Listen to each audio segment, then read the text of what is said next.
Welcome all. Thank you so much for joining us today. It's exciting to see so many product-minded people in one room in Tulsa, Oklahoma.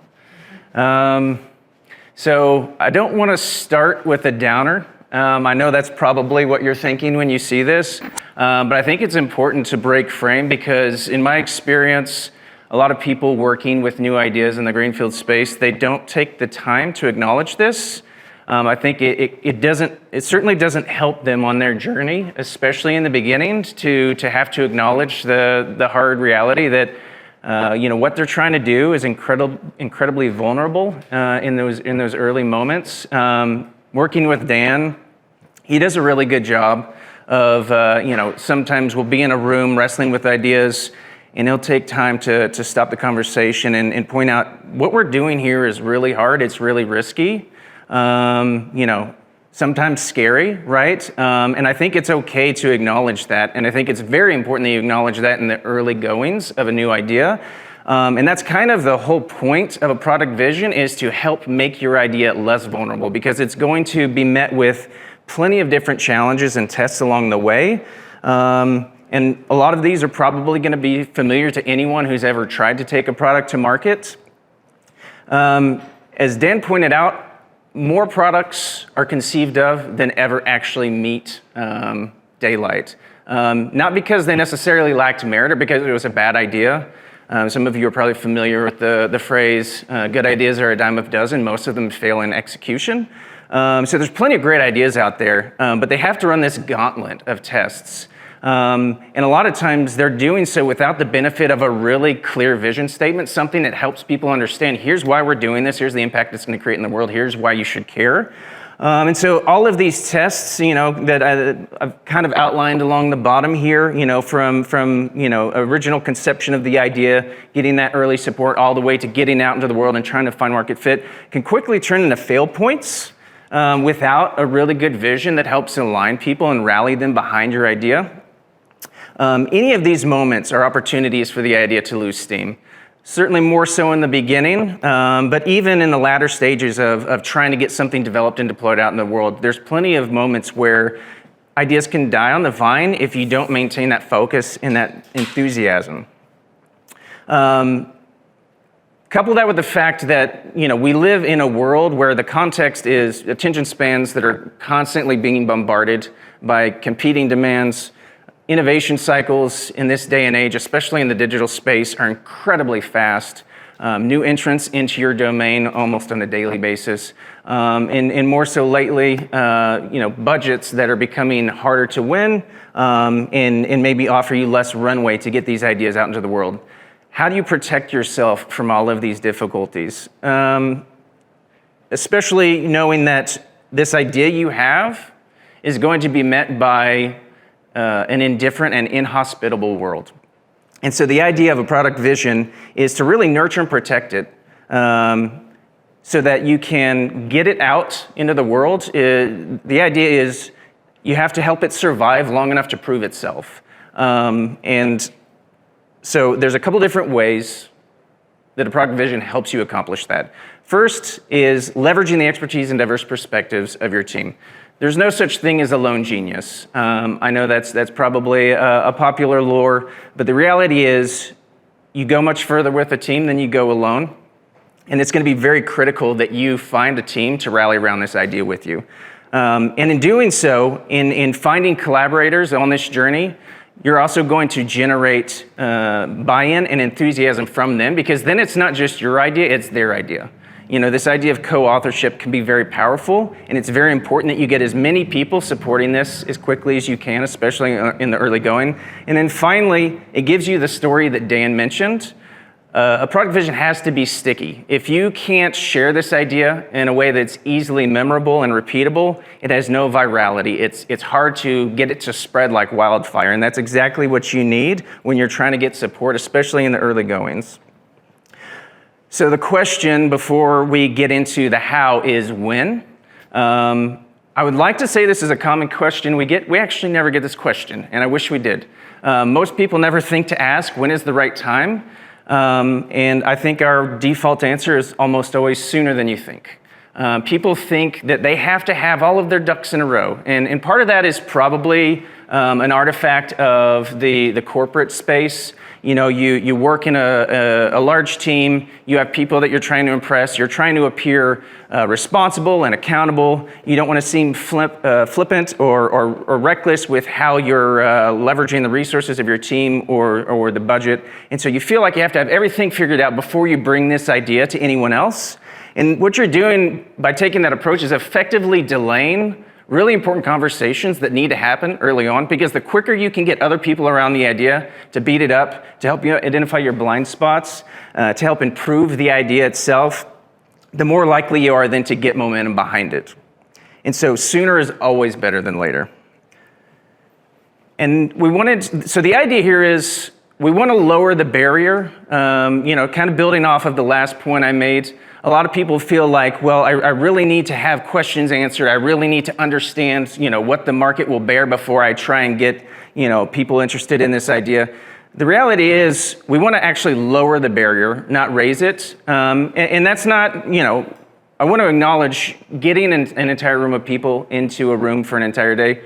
That's not an inexpensive use of resources, right? And so, there's a lot of things that are going to make you inhibit your desire or your bias towards getting this conversation started. But if you can answer these 3 questions, which are relatively simple questions, then you are likely in a good spot to start having this conversation about a product vision. The first being, have you seen or heard about a pervasive user issue that is not being solved by an existing solution? Or maybe it is being solved, but not done very well. In fact, that's the more common scenario. There's plenty of attempts in the market to solve a problem, and they were poorly conceived or executed. And I know if you spent any time in your domain, you've seen these. Secondly, do you have a working hypothesis for how to solve the problem in a way that is novel? That's a very important distinction. That creates value for both the user and the business. So this is just the classic intersection of complementary interests, right? And then the third, do you believe your organization is uniquely positioned to create a product that addresses the issue? There's obviously more risk involved if you're trying to make a lateral move into a new space or go after a new customer.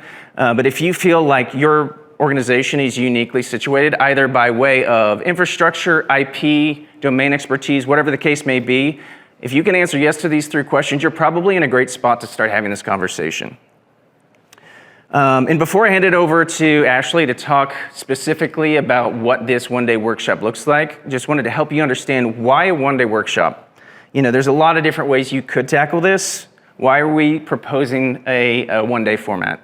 So the first thing is, and this is something that this is sort of a non-negotiable in Gitwit world, speed cures most ills. And we don't say that because it's a good talking point in a sales conversation. It quite literally solves so many problems that plague a lot of teams. And so I felt the easiest way to illustrate this, because I think this is going to be a very relatable premise for most of you, is to compare side by side what it looks like when a team takes this approach versus when they might take a more typical approach. So imagine for a second the power of a team providing their undivided attention for an entire day and focusing their collective energies on tackling a single issue. You can imagine that you're going to cover a lot more ground, reduce a ton of inefficiency, and get a lot more support for something if you have a room full of people tackling that together, versus the more common scenario of meetings scattered across weeks, some stakeholders not even making these meetings because there's conflicts in their calendar, attention gets divided, context gets lost. This is where you start to enter the dangerous territory of waning interest, enthusiasm, and so the one-day format is really critical at achieving that velocity. And then the other component of the one-day workshop is this idea of collaboration. This isn't a one-day workshop where you go heads down by yourself and you turn on Pantera or whatever it is you like listening to and crank through this idea alone. We already talked about the importance of the team, the power of the team. And so there's really 3 things that happen here when you introduce the team into the conversation. One being the depth of insights. More people, more perspectives. You get a more complete picture of the reality that you're confronting. Second being the creative output. So through collaboration, you're going to get better discussions. You're going to get a better depth and diversity of ideas. That's really important, and that's very hard to come by when you're working solo. and the output is just generally going to be higher quality. You have more eventualities to consider, you have more pros and cons to vet. And then lastly, mission alignment. You're going to want your team's fingerprints all over this. We've already talked a little bit about how important it is to get buy-in, especially in the early going. There's no such thing as the singular hero that takes a great product to market.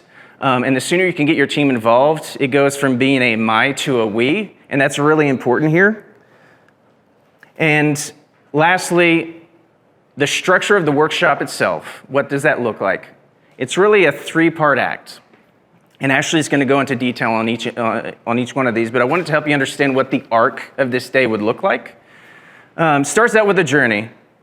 So Dan alluded to this a little bit already, but it's this idea of understanding the lived experience of your user, and really being able to acknowledge and visualize the specifics of that journey, the key moments, the pain points, all of that.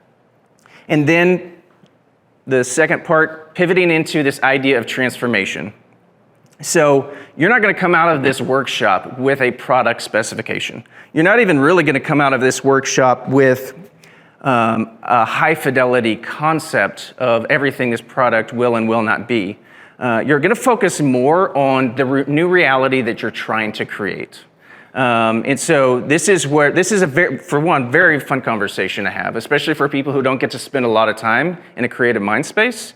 But you really get to think for a moment about, instead of getting immediately rooted into this idea of features, which is a very dangerous thing to do, but quite frankly, the most common way in which people think about products, you get to think about what is the world going to look like a year, 2, 3 years from now, when we have successfully delivered this to market and we've effectively solved our users' problem. How has their world changed? And then lastly, you're going to have to be able to tell a good story. There's a lot of great ideas out there that fail because they didn't have an equally good story. So you're going to develop a lot of excitement and enthusiasm and momentum with your core group of people in this room, but then you have the task of going out, assuming you work in a larger organization where you have other decision makers, other stage gates, and you're going to have to convince all of them that this thing you all just worked on for a day is incredible, and help them understand why.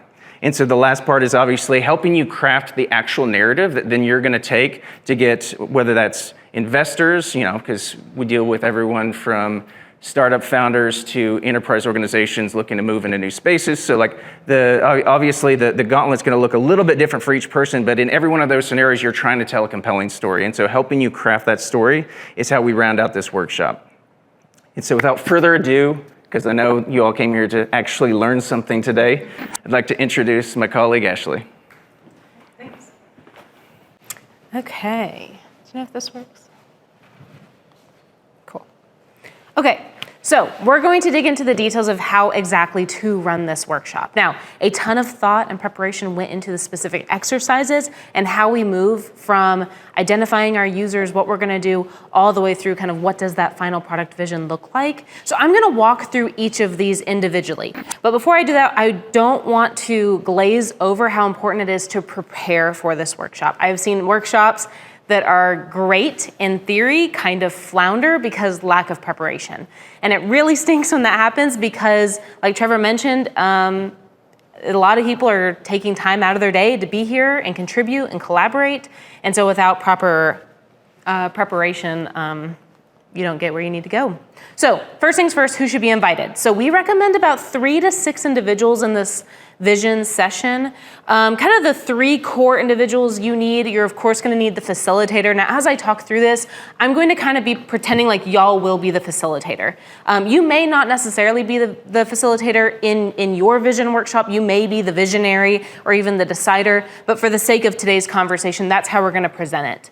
The facilitator, pretty self-explanatory. Their focus is to keep momentum, build consensus, and end the day with your product vision statement. So they're gonna be really focused on making sure we hit all of those notes at the end of the day. You of course need your visionary. This is the person that cares most about the idea. They're probably the person who came up with the initial idea. They saw the opportunity in the industry or in the market. They need to be there to give their pitch to everyone. We need to know why we're here today. You then need a decider. That's going to be someone who's ultimately responsible for making decisions for the product. Now, like I said, that could be the visionary. In a lot of instances, it is. But a lot of times it's not. It could be an outside stakeholder, it could be an investor, it could be someone else as well. One note with these kind of core 3 people, it's totally fine for your visionary to be your facilitator. The person who cares most about the idea is also going to facilitate the day. It's totally fine for your visionary to be your decider. Again, someone who cares a lot about the product, they're then going to make final decisions about that product. We really advise against the facilitator being the decider. When you're responsible for keeping momentum, making a decision at the end of the day, and also you get final say, that's a lot of power for a single individual, especially when you're wanting to collaborate with others. So you can double up some of these, again, as long as it's not facilitator and decider. You, of course, need subject matter experts. I'll get into why in a second, but we've already talked a little bit about that. You're going to be rooted in the current customer journey, so you absolutely have to have people who know this journey. You can't all get in a room and speculate about what that's going to be. So you have to have your subject matter experts. And then we have a few optional roles. I will say 9 times out of 10, probably 10 times out of 10, these aren't optional when we run this, but you're going to need someone who's the voice of the customer. That's different than your subject matter expert, because that's going to be someone who's responsible for learning about the user today and being that voice moving forward. So they're not just, I know how the current reality is, but I'm gonna take that reality and then speak it to the rest of the product team forever and ever. You also are probably gonna need a product or project manager. Their main goal, again, leaving today, is how are we gonna actually build this product? How are we gonna launch it? What is that gonna look like? It's usually very important for those individuals to also be in the room as you're making these big decisions. Throughout this kind of presentation, you'll notice we'll drop in a few tips. I most likely won't talk through all of them, but as we share these later after the session, these are great tips to know as you facilitate these exercises. So there's a few things like materials, and you'll see some things on this list that are kind of funny, like we joke, always having coffee on hand. I know that sounds trivial, and it is until it's not there. And then that's all anyone can think about is when am I getting coffee, and it's a 30-minute break in the middle of the day to go do a coffee run. So materials are important. They may not seem like it, but they are. And then there's some prep that needs to be done, not the morning of. A few weeks before, there's some things you need to do. A few days before, there's some things you need to do, and then of course the morning of. One thing I want to note here, 2 days before that workshop, it's really critical you send what we call the what to expect email out to your participants. So we've done this before where we haven't sent this, and you run the risk of individuals showing up that day, then not in the right mindset. They are asking, why are we meeting? They're nervous about how to contribute. They're going to question a lot of the exercises, and there's nothing more nerve-wracking as the facilitator to show up fully prepped and everyone's asking, what are we doing here today at 9 a.m. on a Monday morning? No one wants to be in that position. This has been incredibly helpful. It's not hard to draft, takes a few minutes. You'll probably draft something similar while you're prepping yourself anyway. Then day of, show up earlier than everyone else. Make sure the room's prepped and ready. We'll talk through whiteboarding exercises, so just make sure your room has a whiteboard. It's cleaned and clear. Okay, we're finally to the actual workshop. So this is gonna be presented as if you are the facilitator. Like I said, you may not be. You may be the visionary. That's totally fine. But we're gonna walk through it as if you're the facilitator. One thing to note, I am not going to facilitate. I want to, that is where I want to go, but I'm going to try not to. I'm going to talk more about why we chose the exercises we did and why we chose to exclude other exercises. So the order of these and what made it in the list is really important here. So you'll talk about why are we here? This is just expectation setting. The reason this is important is as the facilitator, you're probably already going to know this. You could probably recite it in your sleep, but everyone else is coming from something else, and if it's a brand new idea, they haven't been thinking about your product at all, probably until the moment they show up. So it's good to set expectation. Again, similarly to the coffee comment, almost always the first question we get is, when's lunch? And you don't want people asking that question when you're trying to get us focused on a product vision. So share the agenda, let them know where we're at, let them know what to expect for the day. And then this is kind of the rinse and repeat slide we use at Gitwit. We use this all the time for stakeholder sessions. It helps set the tone for the day. It is so easy to glaze over this, and you have to hit this home that we are here to have an open dialogue. We're here to be collaborating with one another. We're going to reach a consensus on the vision, but that doesn't mean we all have to agree with each other out the gate. We should be debating and discussing. But at the same time, we also don't want to argue for argument's sake. Listen to others, and they're there for a reason. Okay, so you've kind of teed up everything for your group. Everyone's feeling good. They have coffee. This is kind of your first or only exercise in the kind of expectation setting part of your session. This is an opportunity. We just went through the roles. Your visionary now has their time to shine. They are going to give you the 5 to 10 minute big idea. Again, not a ton of script here, but just saying, what is that big idea? Why are we here? Why are you so excited?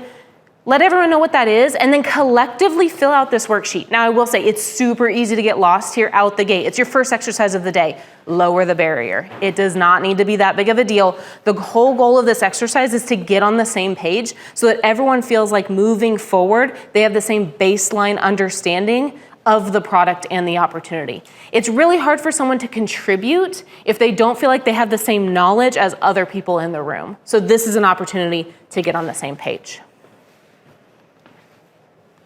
Okay, that's it. That's the intro.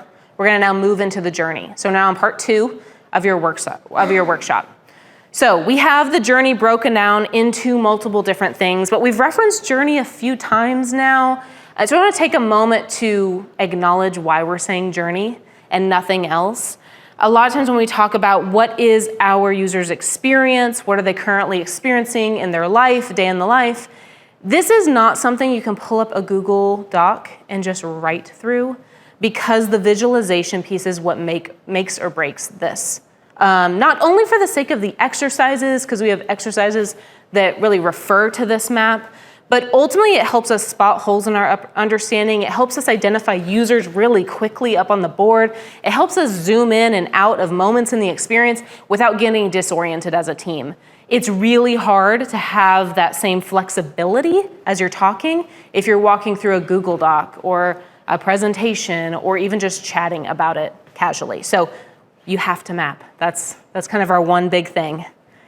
So how to build that map? You start with your casting call. So we've debated a ton about this, tried it a few different ways. What's kind of best is to talk about who are potential users in this journey. You do not have to worry about target user. Dan had mentioned your hero. You don't have to worry about your hero quite yet. Just who is potentially going to be involved in your journey.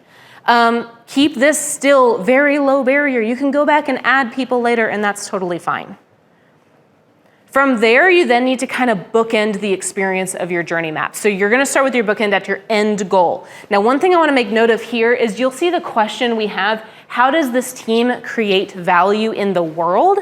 Do not worry about specific user goals yet. We are just wanting to know the so what, why are we here, what's the purpose of it all, goal at the end of this map. Ultimately, you're using a whiteboard. If we decide later we didn't write the goal correctly, you can always change it. So it's important to write something we all feel good about here, but don't put so much pressure in this that you spin out trying to identify the perfect goal for this group. I'm going to drop in a few examples, or we've dropped in a few examples here of what this looks like. So the kind of scenario, the backstory you need here is one of our latest endeavors, we explored the idea of how do colleagues give feedback to one another. There are a lot of barriers to giving feedback in a way that helps someone grow professionally, both individually and on their team. And so we had to go through this process to identify, like, what is our product vision? What does this need to do? And how does it need to behave? And so here's an example goal that we came up with through this exercise. And I'll drop in a few examples of those throughout this so that you can kind of see what we mean, especially on ones like goal that, I mean, you know, in business world, you hear, what is the goal? Maybe 100 times a day. So trying to show examples of what that actually looks like.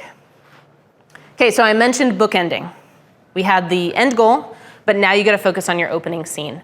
Now, it's really easy to say, just map the journey. Like, just get going.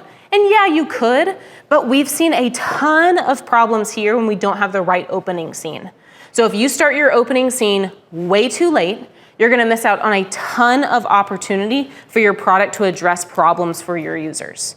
And so it's really critical that you don't start too late. You really assess what should the opening scene of this journey be.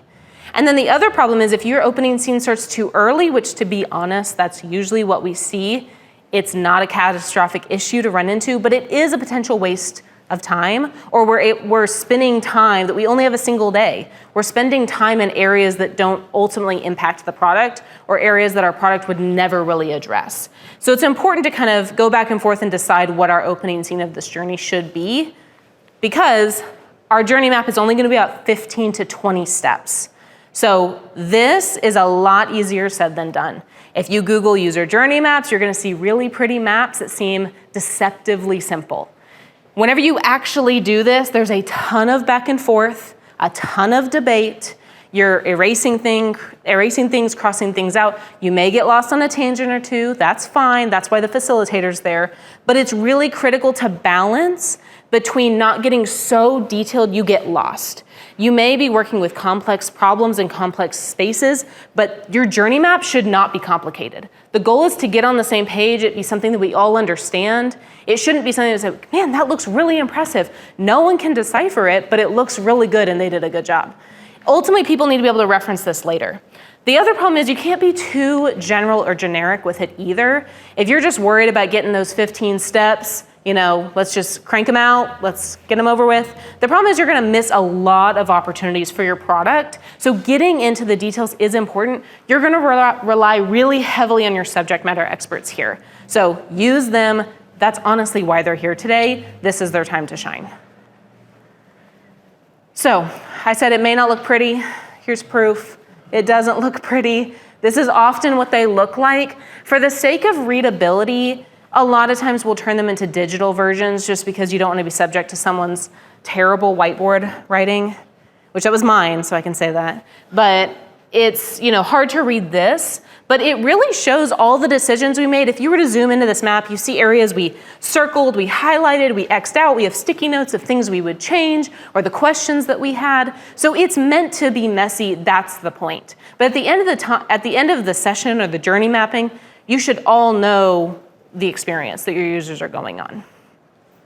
Okay, so quick pause. At this point, we've done a lot. We've identified our cast, we've mapped their journey, understood their goal, and it's all visually represented on our whiteboard. So this is where we can really focus on identifying problems and pain points. If I were to say, arguably the most important part of today's session, it's this.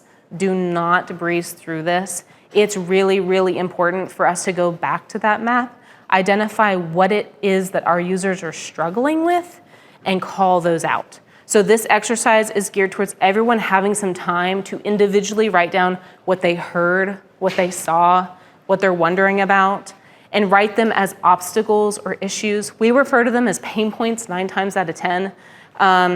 Write them down that way. Give everyone some space to do that. You'll notice the way we've phrased this exercise is, what are the biggest and or most painful ones that people experience? So we're not looking for every potential problem under the sun, only because we do not want to bombard our journey map. We don't want it to be loud, crowded, chaotic, but at the same time, we don't limit, hey buddy, we don't want to limit how many answers you can write either.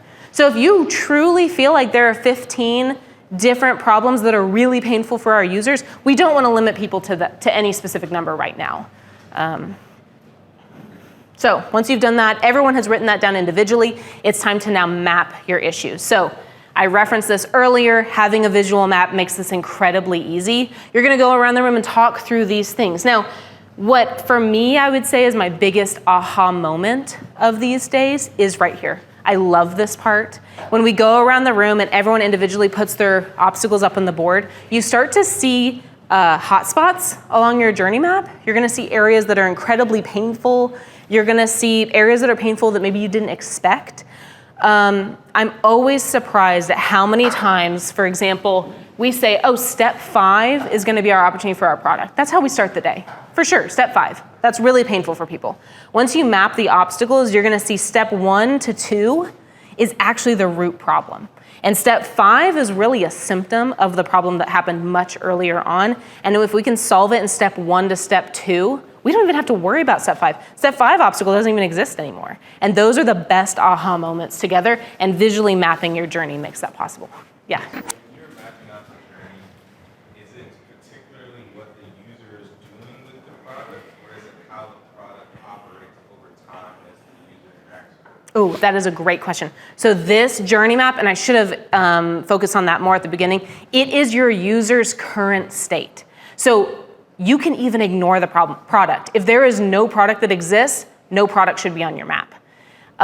If it is just what is their current reality, it's a lot of times easy to think, what's a day in the life? If we were to snapshot, if I were to sit with them at their desk in the course of their day, what would they do in order to reach the goal we all talked about? So if no product exists, there's no product you show on your map. But that's a great question. And just piggyback on that inciting moment, that was on group exercise 4, what is that in that journey space then? Ooh, great question. So that, a little bit of that depends. It's gonna be dependent on your specific industry, your user, all of that. But when you think about collectively your group, when they're about to embark on their mission, actually we've even phrased these exercises as, imagine you had a hero and they were given like a mission. How do they answer the call? Where were they? What were they doing when they answered the call, when they knew they were going on a mission? So example is, sometimes we talk about users who their end goal is to understand what problems are happening on a job site, let's say.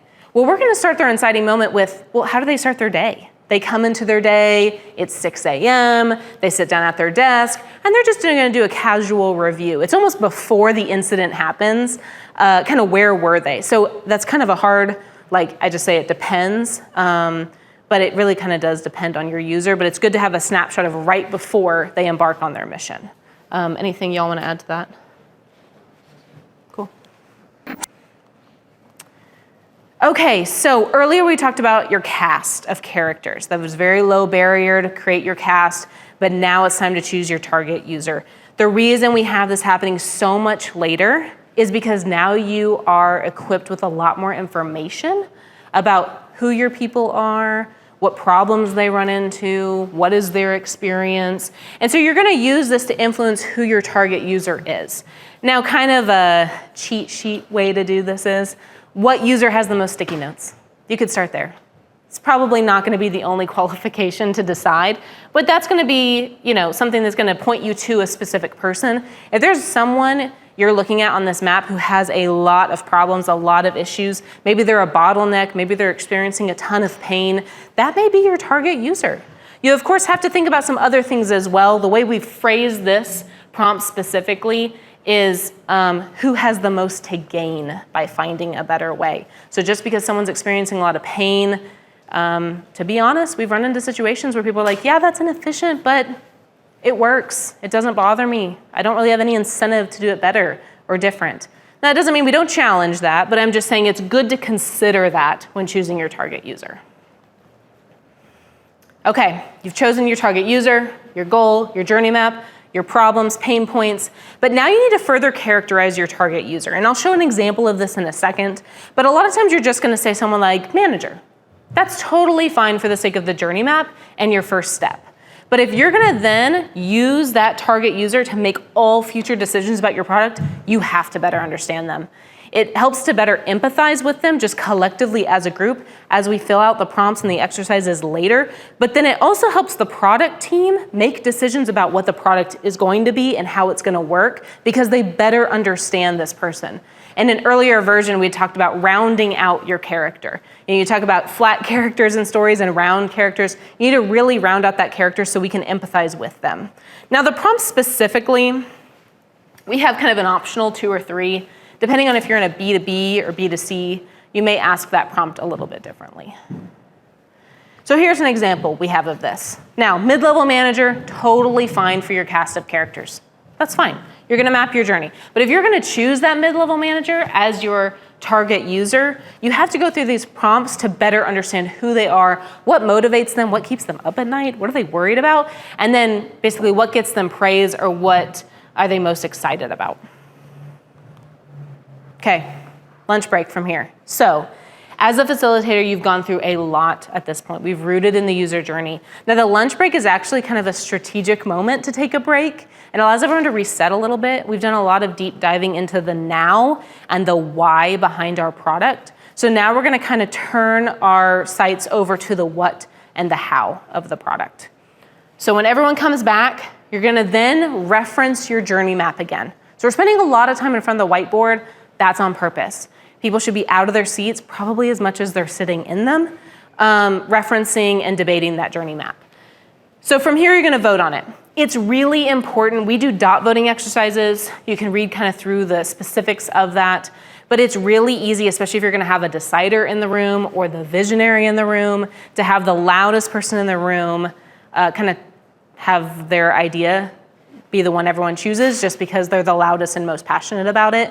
Voting here and getting everyone's thoughts and perspective is really critical. A lot of times we'll be in these rooms and you get a perspective from a subject matter expert who just hasn't said much up to this point about certain moments of the journey, and you really start to understand the opportunity when they vote. Because then all of a sudden they have like an outlier vote that no one was expecting, and you're like, you have to talk more about that. Like, where did you get that? And then you realize there was an element or moment in the map that we just glazed over, and it was a huge opportunity for our product down the road. So from there, everyone's gonna pitch the others on their idea. Why did you choose what you did? Everyone has an opportunity to vote again, but then ultimately this is where your decider comes into play. So the decider really needs to understand how important their role is in today's session, because ultimately they're going to look at these obstacles that are the top voted ones, keep, kill, combine those into the top 3 ones that our product is gonna be focused on solving. This is ultimately your target area for your product. So this is a huge decision point. Sometimes it's one, let's say between 1 and 3 is kind of what we recommend here of your focus areas for the product. And again, right now, these are kind of focused on the obstacles, issues, but we've also kept in mind the idea of what's the opportunity for our product overall. Okay, so we've spent up until lunch focused on the why, the now, the current reality, and now we get to think about the transformation piece. So because we've done our due diligence through lunch, we now get to talk about what does the future of the product need to look like? What do we want it to look like? And so we have exercises designed specifically for doing that. The first one is this before and after. The reason we do this first is because you just talked about before for the last few hours. You know this really well. So now we need to talk about the dream after state. This exercise is geared towards value. We need to talk about what is the value our product is going to bring to customers after it's been built. So don't think features. Sometimes, like Trevor said, it's really easy to think features, but think more so value for the end user. From there, you have the opportunity to swing for the fences, is what we call it. Imagine your product is a raving success. Wall Street Journal is writing about it. What are they saying? What are they talking about? Why are they talking about you over other products? Here's an opportunity to talk a little bit about differentiator. You don't necessarily have to, but that's probably gonna come out through those conversations, is how is your product different than the rest? What does your product do better than anyone else? So from this exercise, we then move into grounding. So I kind of want to take a moment here. This is the exercise that your project or product manager and your user advocate are going to love you for, because this a lot of times is not done. So as soon as you finish your visioning exercise, a lot of times you have an aspirational dream state. We're all really excited. We're imagining a product 5 years in the future. It has all the bells and whistles. And then you hand over the reins to a PM, and you're gonna say, all right, build our product. We already know what it's gonna look like. And there's the opportunity for a lot of potentially soured stakeholders, let's say, if the PM, then their first order of business is how am I gonna execute on this in our first version? What is our MVP gonna look like? And unfortunately, a lot of times that looks like killing off features. Now, of course, we don't see it that way, as you gotta test the most core features as soon as possible out the gate. So it's actually a benefit. But if you're leaving this visioning session having aspirational dream state in your mind, and now you're hearing about, oh, we're only delivering XYZ features, there's kind of a miscommunication or misalignment that's happening. So we really recommend doing this, not only for that reason, but it also helps us stay focused, because in the previous exercise, it's easy to get lost in some shiny things. Even just right here, you can do that. So by anchoring it to what's the killer feature, it says if we did nothing else, what should we do? What should that look like? So, highly recommend that. From there, we then talk about worst case scenario. So This is kind of an exercise no one really wants to do, especially when you're in a vision session, you're talking about aspirational dream state, you're all really excited. Of course it's gonna be a raving success, but you have to start identifying some potential roadblocks. Again, your product manager, your UX strategist or customer advocate are really gonna love you for running this because they are gonna have to ask themselves this question anyway. So if we can all do this as a group, why did we fail? We can start to see which obstacles we should start overcoming out the gate. And then finally, when we talk about kind of transforming the lives of our users, we want to talk about how are we going to measure that? How are we going to measure transformation? So we have a boardroom presentation. This is, imagine it's 2 years down the road. You're presenting the raving success to your group of stakeholders. What are you going to point to? What quantitative data are you going to say, that proves we were successful? This exercise is geared towards doing that. Now, we call this North Star metric. We did not come up with that. That's a common term. But what we love about this is that you don't have to worry about assigning specific numbers to those metrics right now. It's just going to say, let's say, churn, retention. What is going to be that thing that is indicative of whether we are successful or not? Later, we can assign numbers. For the MVP, success is going to be a different number than 2 years down the road. So now is just kind of us understanding what is that quantitative data that will help us know whether we're successful down the road. Okay, we've done the transformation of users' experience, talked about aspirational state for the product. Good time to take a coffee break here. Again, everyone kind of stretch their legs, get out, walk around, because our last piece is the pitch. This is really where we bring everything together. We end on a high note, we get excited. We will not ask you to do failure state anymore. That was a one and done thing. So we're just gonna summarize everything we have. The good news is, so every exercise we just showed, you probably saw to the right a little screenshot of a spreadsheet. We've actually designed a template that you all will receive to help facilitate that day. What's great is you as the facilitator do not have to worry about taking crazy notes. Everyone basically takes the notes for you, and then we've aggregated all those responses into a single place. So really, when you talk about what you're gonna receive, that spreadsheet will show all of your summarized responses. That's your vision. That is the vision that you have for your product. But what's also nice is you will now be able to answer any of these questions at any time. All the exercises we walked through allow you to answer these confidently and with the perspective of everyone else in the room. So you'll see that both in your spreadsheet, but also just be able to speak to it. However, and we've experienced this ourselves, you get really, really excited about a product, you feel like you know the vision, but even answering these questions, I mean, this is a lot. This is a lot to remember offhand.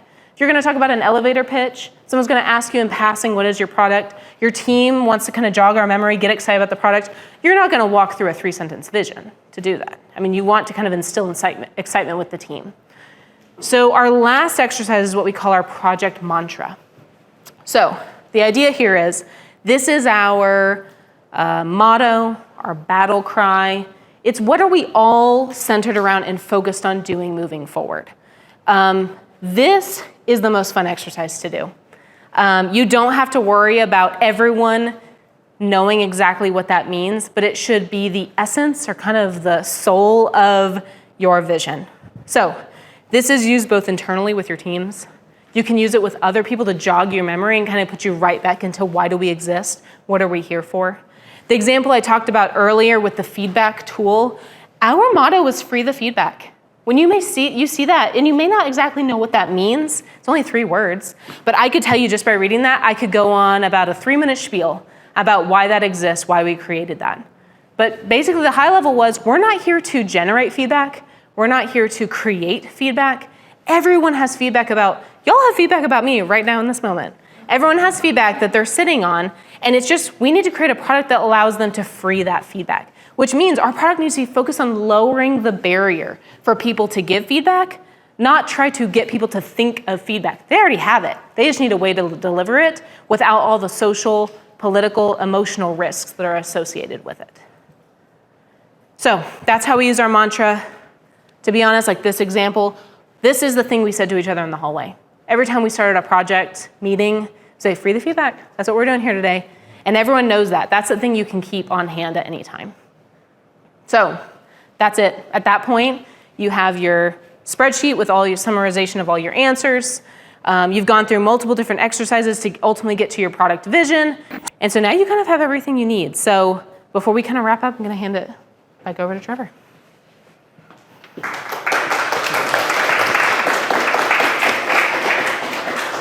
Thank you, Ashley. So as she mentioned, we've checked the boxes here. Covered these three main areas. Your team's probably tired, but in a good way. I know I usually am at the end of one of these things. But you all have a lot of clarity and alignment around what you've done. And as Ashley mentioned, you also have all the artifacts you're going to then take with you to have conversations, probably with a lot of different people. It really depends on your situation, what kind of organization you're in, what kind of team you have. Two common pathways you can follow after having a session like this. You might be a startup founder and you need to get the interest and backing of early stage investors. Or you might be in a team, that produces multiple products, and this is the latest addition in a portfolio, and this is where you would probably then spin up the Tiger team to go do some rapid prototyping, and really then bring to life in a very tangible way this vision that you've cast. Some things you'll be getting in support of hopefully your own product vision sessions after today will be the email template that Ashley mentioned. You're going to get a version of the deck you saw today that is facilitator friendly, meaning it's the one you can actually use on the day of the session, and the artifacts that are going to support that, namely the spreadsheet, which is going to help aggregate all of the responses. I can't tell you how nice it is to have something like that versus trying to collect a wall covered in sticky notes and trying to make sense of, do I take photos of this? Do I pull these off the wall and put them in a binder? What the hell do I do? So having a convenient digital collection, all your team's feedback is going to be incredibly useful.